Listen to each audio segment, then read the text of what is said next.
Hello everybody, this is Spirelli and welcome back to Astrologaster, where we just got another letter of recommendation, I believe. Yes, from John Whitgift, because we recognized that he was, well, being discreet, not being safe. 1, 2, 3, 4, 5, 6.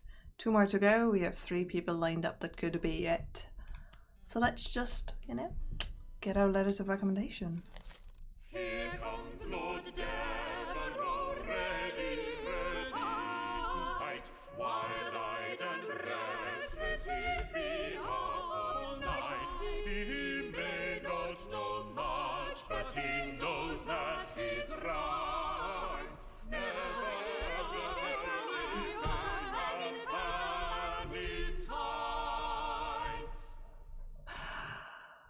I love it. I love this game with all my heart.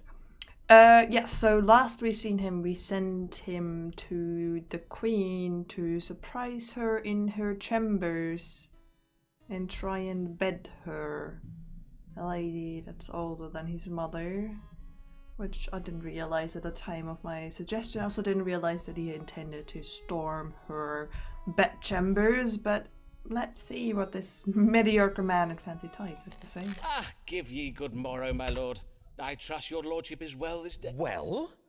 God's body, am I likely to be well? I have been languishing under lock and key while all England goes to ruin. Yes. I did hear something of your arrest. Oopsie. I take it your encounter with the Queen did not go as well as planned. Of course it did not.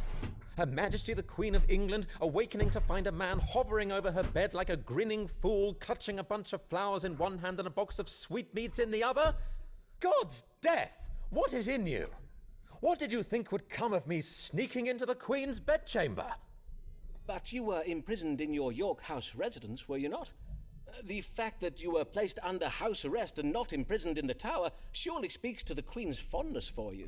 There you go. I trust your time in confinement was not uncomfortable, at least. Well, yes, my time away from the world and its trifling concerns did, in truth, prove useful. There you go. It afforded me time to reflect on larger questions, to take stock of my life and put recent events in perspective. I see. And what resolution did this quiet period of sober reflection bring you? A closer relationship with God? Or perchance you are resolved to spend more time with your family? Also doubt it. What? Nay.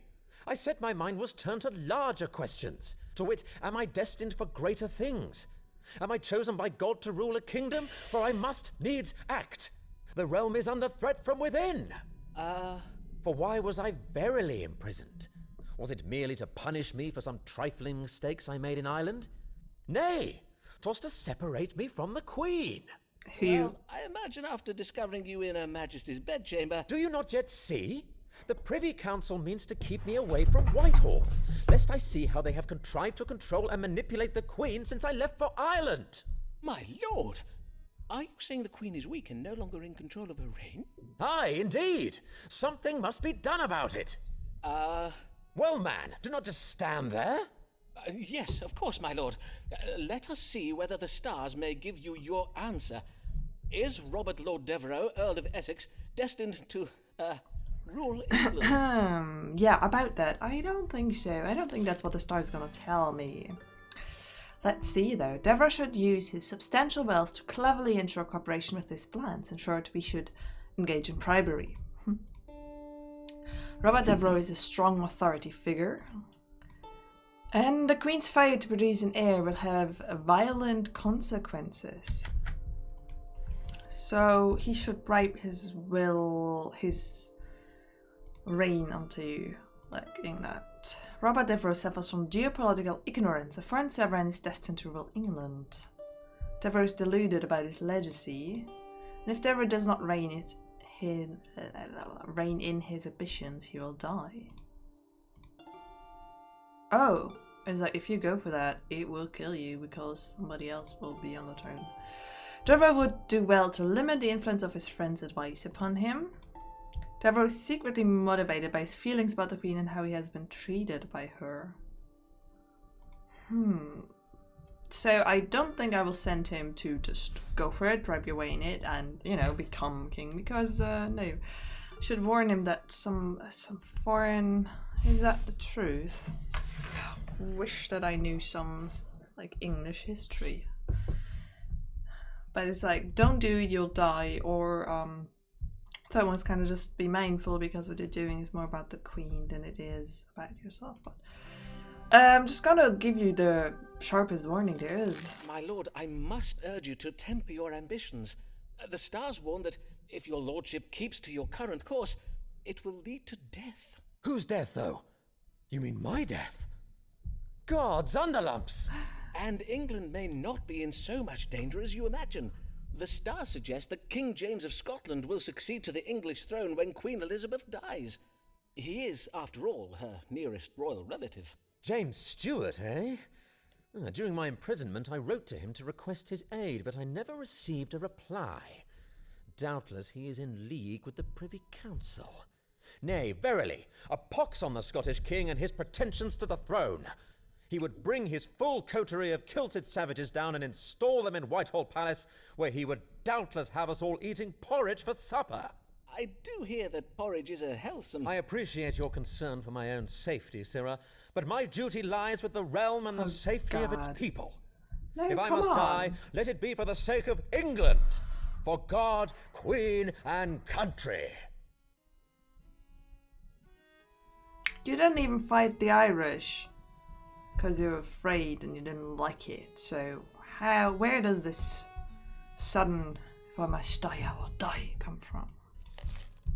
The Queen did wish to know whether he is destined to rule England. I did advise the Queen that he is not destined to rule England and that he must temper his ambitions, lest the result is his death. Methinks the Queen took my advice a little ill, and this was the last time he's there, so... No letter of recommendation. My claim to the throne may not be as strong as the Stuarts, or the Lennoxes, or the Greys, or the Yorks, but a pox on all the houses, God has chosen me.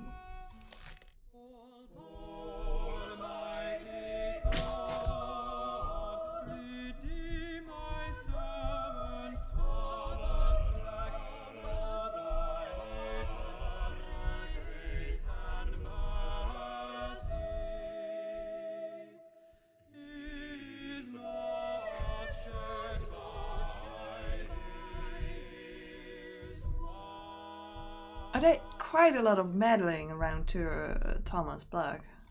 Good day, Dean Blagg. How now, good sir? I see you do ale of something. I do ale of something, Forman. Forsooth, I fear I am very ill indeed, for I tremble day and night with fever, and my face does itch and prick with pain. Verily. You do exhibit upon your nose and cheeks a rash of a most remarkable hue. Before you do this reading for me, Forman, I must have your word that you will not speak of this to my wife, Alice. In truth, I have had her believe that I was set upon by an angry swarm of wasps that have lately been nesting in the north transept of the cathedral. I do understand. A kind husband would naturally wish to shield his wife from any undue distress. Ah, yea, that of course. And there be also the small matter of the promise I did make to restore the Blagg family fortune before I died, and thus not leave my wife and children to live in penury when I am gone. If Mistress Blagg were to think that I am gravely ill, it would provoke some awkwardness between us that I would rather wish to avoid. Ah, I take it then that your finances are also in poor health. Alas, they are. For as you accurately predicted, the Archbishop never did grant me the bishopric of Salisbury. It was in the stars. It would seem his grace is content for me to remain in my current state of penury. I see. Well, as to your wife, Alice, be not afeard, sir. We doctors take querent confidentiality most seriously. As Hippocrates did say, testa Apollinum medicum secreta. Among other things. Now, mayhap we proceed to consult the stars on the matter of your condition. With what disease is my querent Thomas Blagg troubled, and how may he be cured? So you mean to tell me that things are not yet awkward between you and your wife? and only they could become awkward. A red nose and cheeks and much bodily pain. What ails me? Black suffers from erysipelas, severe skin disease of the face that is accompanied with pain and fever. Has trouble with evil digestion, caused by overconsumption of strong drink. No. Black suffers from a bone shaw, being a knot-like growth rising on the shin. No, it seems to be this. Severe skin disease of the face. Blöto suggests the possibility of death. Ugh. It would seem you are troubled with a severe disease of the skin known as erysipelas. It is quite serious. Though you may find some temporary relief from the pain and fever by vigorously purging from your fundament. To induce such a thing, I do advise the consumption of a considerable quantity of prunes, or mayhap rhubarb. Of course, it does depend on the season. Erysipelas? Prunes? Oh, merciful Lord, if it be thy will that I should die, and if thou hast writ these mortal signs upon the stars, I beseech thee, have thy servant Simon Forman speak the truth. Prithee, sir, I had not finished. Oh, my dear friend, I will not lie to you. Your condition is quite advanced. In truth, I fear you must prepare for the worst. If you will not share this grave news with Mistress Blagg, perchance you might speak to her from the safety of, from beyond the grave? That is to say, write her a letter that may be read to her after you're gone. Your loving words, though thus delayed, may provide her comfort in her time of grief and destitution. God bless you for your candour, sir, as well your wisdom and friendship these last years. I will now go and pray upon what you have told me. I hope that my reading is correct, because otherwise I just told him he's gonna die, and if he's not, which would be really nice for him, but you know, you act differently if you think you're gonna die. The Queern did present with a rash on his nose and cheeks, and much bodily pain, wishing to know both its nature and its cure. I did diagnose a severe case of erysipelas and advised the Queern that he might die. Advised him to write a letter for his wife to read upon his death. Methinks the Queern is most pleased with me for the reading I gave today. But I already had his letter of recommendation. 2, 3, 4, 5, 6. So I need to get it from Lancelot Moore and Emma Sharp. Yes. May the Lord God absolve me of my sins, for I fear my wife Alice will not. Yeah, your relationship is, you know. An explorer's wife cannot share his life. She is left alone, she is left alone. Whilst he is at sea, in a wake so she.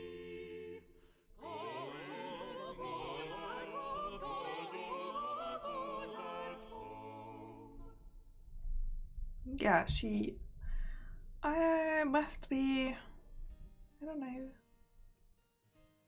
trying to compensate for not being able to also have that alive, because she seems to admire his life, right? Good day, Mistress Fortescue.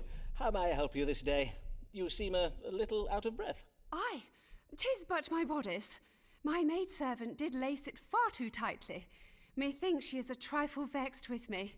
Indeed, the atmosphere in the Fortescue household is exceeding ill at present.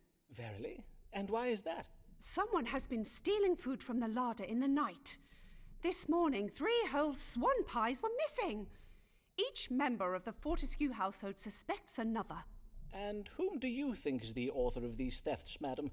Well, I suspect my son Harold, as his fondness for pie is well known. But Harry denies it and has accused our maidservant Gladys. And 'tis true that Gladys has become suspiciously wide about the girth of late. And as for Gladys, well, she is convinced the culprit is our African parrot, Sir Munchalot Grey. But Sir Munchalot has denied the accusation and blames my monkey. Munchalot? And who does your monkey blame? How now, Dr. Forman? Be not absurd. Monkeys cannot speak. Ah, yes. Then 'tis fortunate that God can. Speak to us, that is, by way of the stars. Who in the Fortescue household has been sneaking into the larder at night to steal pies? How am I to know that? Who ate all the pies? Sybil Fortescue is a hypocrite. She needs to turn her finger of accusation on herself, for she ate all the pies. Sybil's family and friends have exercised constrained discipline in their relation to the pies. Wow. Or Sybil's intuition about the identity of the pie thief is wrong. The solution to this mystery is counterintuitive. The thief is the one suspect who has maintained their silence. The prosecutor have been well raised. They know not to steal pies. So this is like, it's the monkey because he's not speaking? Evil from a foreign country is indicated here. Mistress Fortescue is advised to make changes to her will. She must cut a maidservant out of it. Mrs. Fortescue's maidservant is untrustworthy and aggressive. But I know nothing of her, so is it her herself? She did say that the servant is becoming bigger and there's like multiple pies. The monkey wouldn't really eat that much pie, but he could steal it and put it somewhere where they can't find it. Or is he always with her? I don't want to blame this on the person, and if it's not her, then what do I do?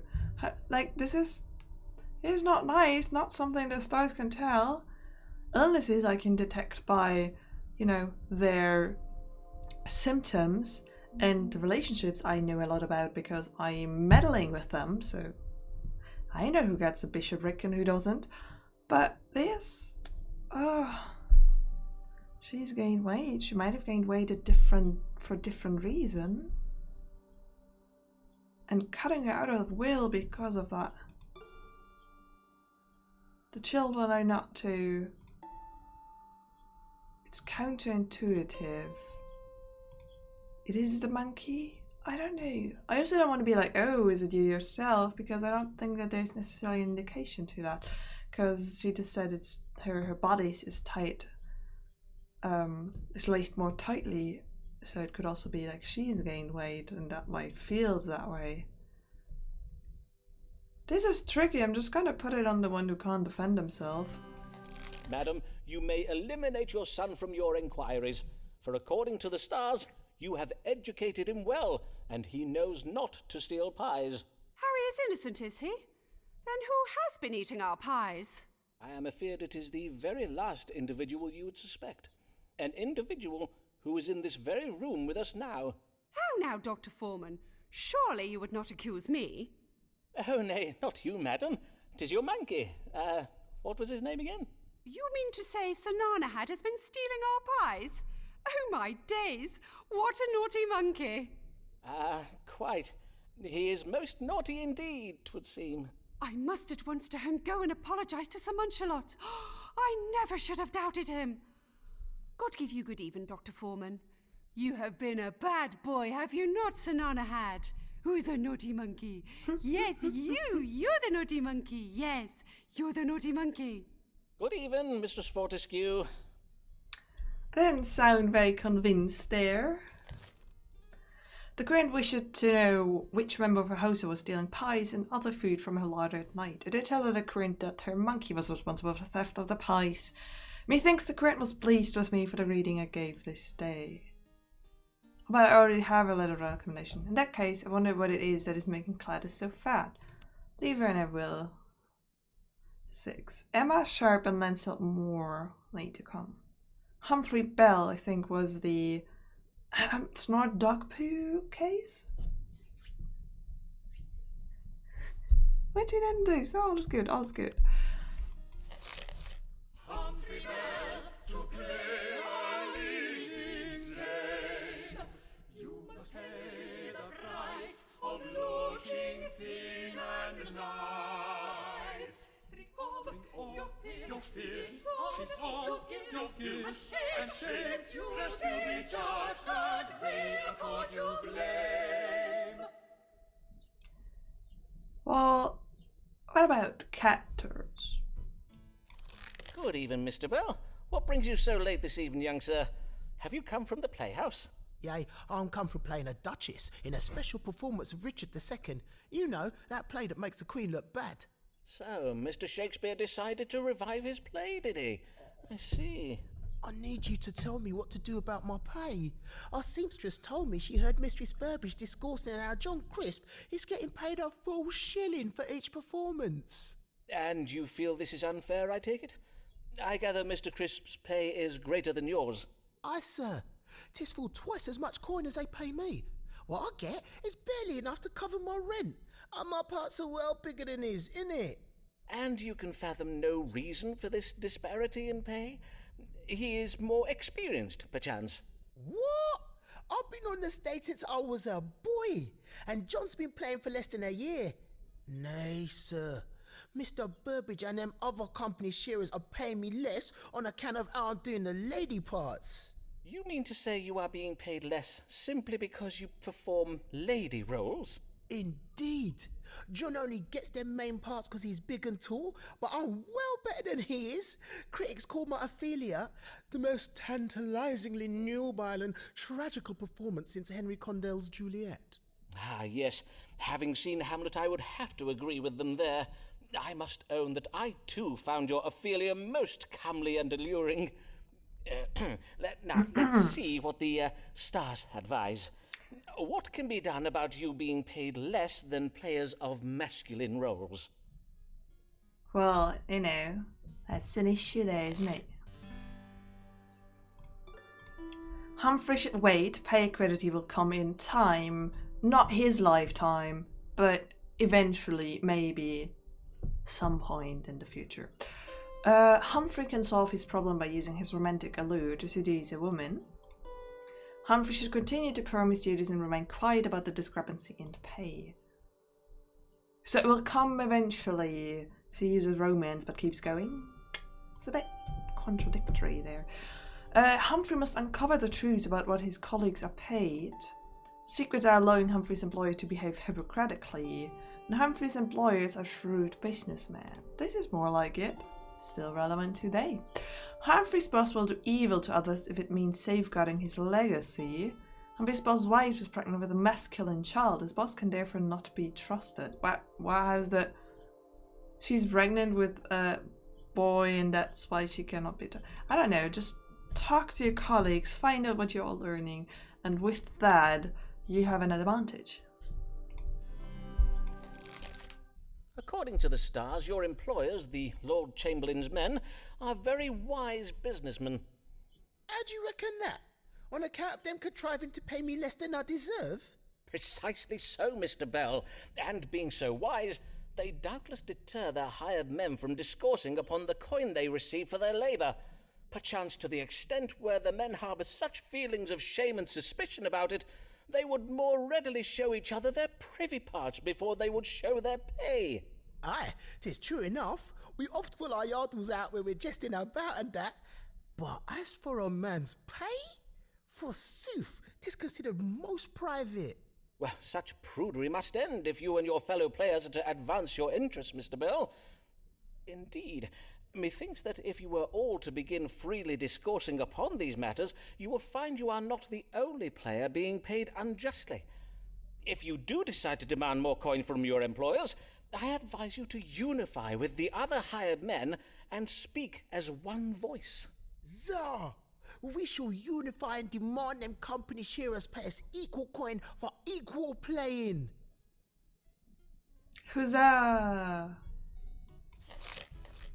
The Queen did lately learn he was being paid less than players who perform masculine roles and thought my counsel on what he might do about it. I advised the Queen to encourage the other players to share knowledge of what they are paid, then go together to demand coin that reflects the value of their skill and experience. Methinks the Queen was a little pleased with me for the reading I gave this day. I'm gonna come back 4 more times. Come on.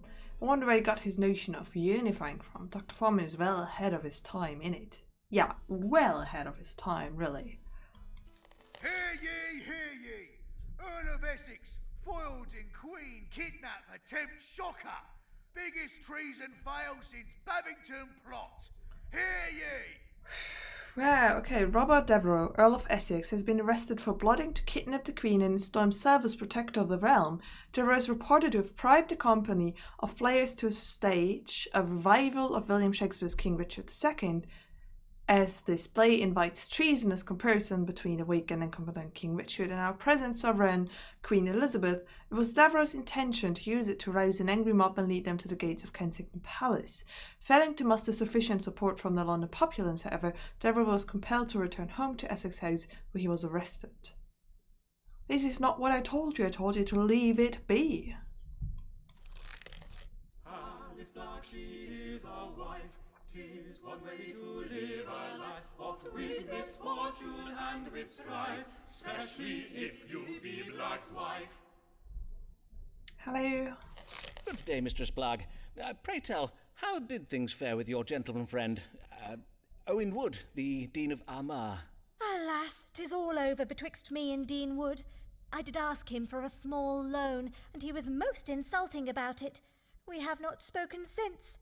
And I think I know why his ardour for me has cooled, for I did lately learn that he has been bedding half the women in the diocese.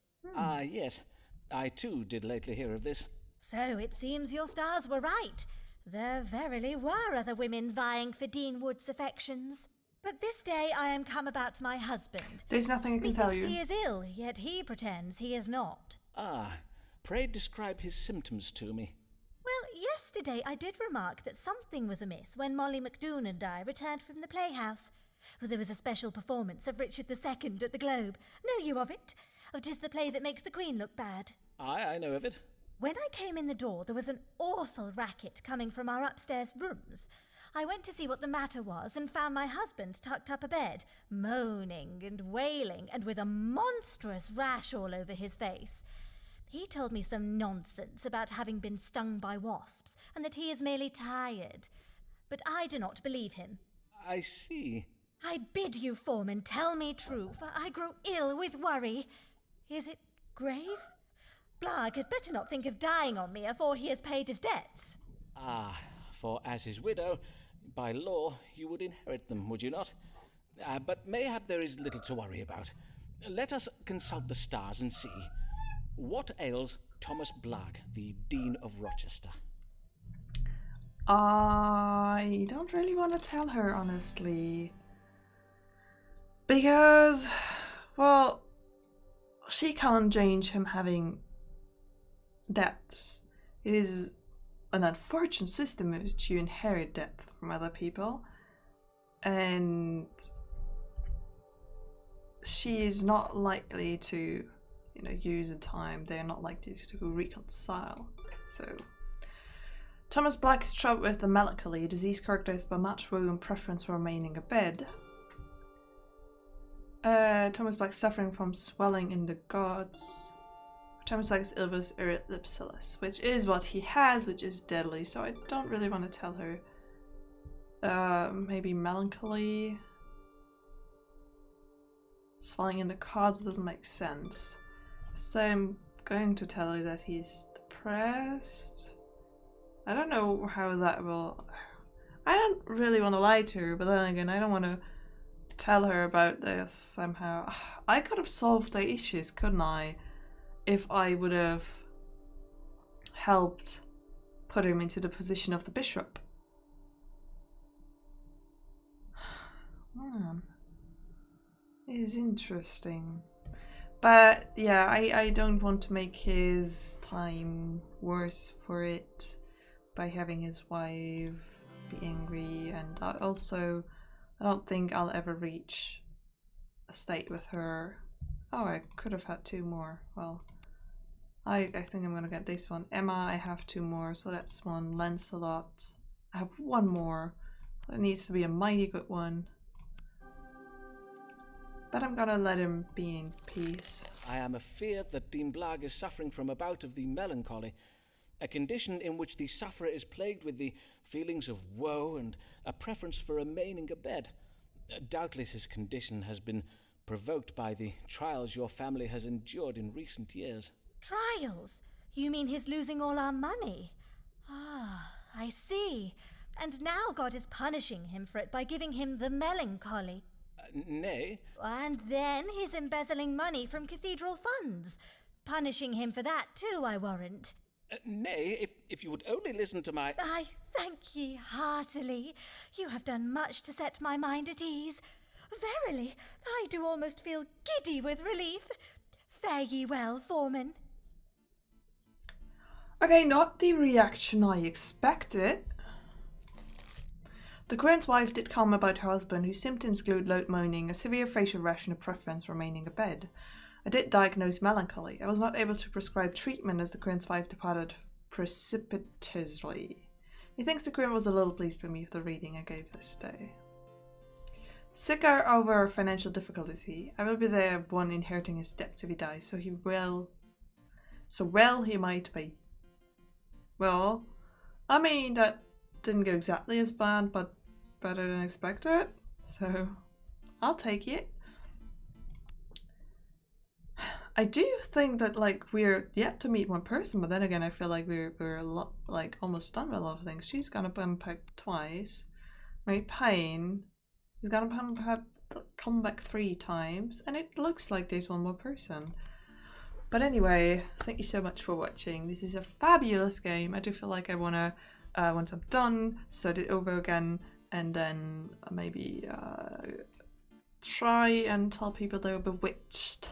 Try and have a bit more fun, try and steer things in a different way, because apparently I have the power to steer things by reading the stars, or some people correctly know, just like sharing information that I already have. And it's amazing. It's an amazing game. I love it. Thank you so much for watching. I'll be back soon with more.